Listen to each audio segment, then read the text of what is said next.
Iran বনাম Israel, কার কত সামরিক শক্তি? ইসরায়েলের সামরিক অবকাঠামো লক্ষ্য করে ব্যাপক হামলা চালিয়েছে ইরান। এরপর উত্তেজনা পৌঁছে গেছে চরমে। মধ্যপ্রাচ্যের শক্তিশালী হামলা চালানো হবে বলে হুঁশিয়ারি দিয়েছেন ইসরায়েলের সামরিক বাহিনী। এই হুঁশিয়ারির পর পাল্টা হামলার হুমকি দিয়েছেন ইরানও। তেহরানের বিরুদ্ধে ইসরায়েলের যদি কোনো প্রতিশোধমূলক পদক্ষেপ নেয়, তবে ইসরায়েলের সমস্ত অবকাঠামোকে লক্ষ্যবস্তু করে হামলা চালাবে ইরান। এই পরিস্থিতিতে মধ্যপ্রাচ্যে নতুন এক যুদ্ধের দামামা বেজে উঠেছে। এতে স্পষ্ট হয়ে উঠেছে ইরানের সঙ্গে ইসরায়েলের সংঘাত সহজে থামছে না। ইসরায়েল নাকি ইরান, কে বেশি শক্তিশালী, সেই প্রশ্ন এখন সামনে এসেছে। অত্যাধুনিক অস্ত্র এবং প্রযুক্তির দিক থেকে ইসরায়েলের বিশ্বের অন্যতম শক্তিশালী দেশ। সাম্প্রতিক বছরগুলোতে ইরান ও সামরিক প্রযুক্তিতে অনেক দূর এগিয়েছেন। সামরিক সক্ষমতার কোনো দেশ কোন অবস্থানে রয়েছে তার পরিষ্কার তুলে ধরে গ্লোবাল ফায়ার পাওয়ার ওয়েবসাইট। ফায়ার পাওয়ার সূচকে 145 দেশের মধ্যে ইরানের অবস্থান 14তম আর ইসরায়েলের অবস্থান 17তম। এক নজরে দেখা যাক ইরান ও ইসরায়েলের সামরিক সক্ষমতা। ইরান বনাম ইসরায়েল। আন্তর্জাতিক সামরিক শক্তি পর্যবেক্ষণ ওয়েবসাইট গ্লোবাল ফায়ার পাওয়ার তথ্য অনুযায়ী ইসরায়েলের চেয়ে সামরিক শক্তিতে কিছুটা এগিয়ে ইরান। ফায়ার সূচকে 145টি দেশের মধ্যে ইরানের অবস্থান 14তম আর ইসরায়েলের অবস্থান 17তম। গ্লোবাল ফায়ার পাওয়ার ইন্ডেক্সের 2019 সালের হিসাব যদি আমরা দেখি, তাহলে দেখা যাবে বিশ্বের সামরিক অস্ত্রের সক্ষমতার দিক থেকে ইরান এই 14 নম্বর আছে কয়েক বছর ধরেই। বরং ইসরায়েলের অবস্থান কিছুটা এগিয়েছে। 2019 সালের হিসাব অনুযায়ী ইসরায়েল ছিল 18 নম্বরে।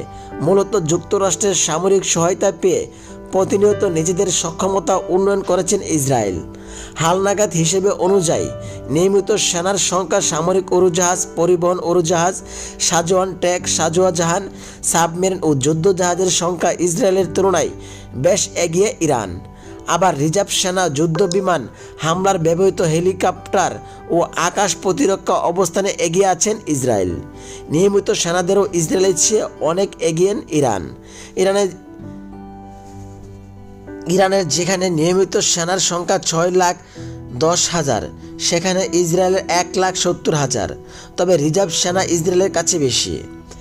ইসরায়েলের কাছে ইরানের চেয়ে দ্বিগুণ যুদ্ধ বিমান রয়েছেন। ইসরায়েলের কাছে যুদ্ধ বিমান রয়েছেন 241টি, ইরানের কাছে রয়েছেন 116টি। ইরানের চেয়ে হামলার ব্যবহৃত হেলিকপ্টারের সংখ্যা ইসরায়েলের বেশি।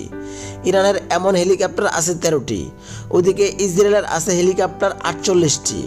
অবশ্য ট্যাঙ্ক বেশি আছে ইরানের। দেশটির ট্যাঙ্কের সংখ্যা 1996টি, ইসরায়েলের আছে 1270টি। ইসরায়েলের চেয়ে 20,000 বেশি সাজোয়াজান আছে ইরানের। এখানে একটি বিষয় উল্লেখ্য যে ইসরায়েলের যুদ্ধ অস্ত্রের বেশিরভাগই সর্বাধুনিক। তবে ইরানের এক্ষেত্রে নিজস্ব প্রযুক্তি এবং রাশিয়ার, চীনের কিছুটা সহায়তা ভরসা। 1979 সালে ইসলামিক বিপ্লবের পর থেকে পশ্চিমা বিশ্বের কাছ থেকে অস্ত্র এবং সামরিক প্রযুক্তির কেনার বিষয়টি কঠিন হয়ে যায় ইরানের। আর 2010 সালে আন্তর্জাতিক নিষেধাজ্ঞায় পড়ার পর থেকে তা পুরোপুরি বন্ধ হয়ে যায়। তবে ইরান বসে থাকেনি, নিজেদের সামর্থ্য সক্ষমতা বাড়ানোর চেষ্টা চালিয়ে গেছে। এই ক্ষেত্রে ইরান সফল হয়েছে বেশ। অর্থাৎ পশ্চিমা উন্নত যুদ্ধ ব্যবস্থাকে হিসেবে মিনিলে ইসরায়েলের বেশ ভালো অবস্থান আছে। সবচেয়ে বেশি বড় বিষয় হলো আকাশ প্রতিরক্ষা ব্যবস্থা ইসরায়েলের অনেক এগিয়ে। আর এই ক্ষেত্রে ইরানের অবস্থা খানিকটা নাজুক বললেই চলে। যদিও কাসেম সুলাইমানের মৃত্যুর পর এই খাতে বিনিয়োগের বাড়িয়েছেন ইরান। ইরানের মূল শক্তি কিসের? পুরো মধ্যপ্রাচ্যের ইরানকে সমীহ করার মতো মূল একটি অস্ত্রের কারণে, সেটি হলো ক্ষেপণাস্ত্র। নিজেদের সামর্থ্যের এমন সব ক্ষেপণাস্ত্র তৈরি করে ফেলেছেন ইরান।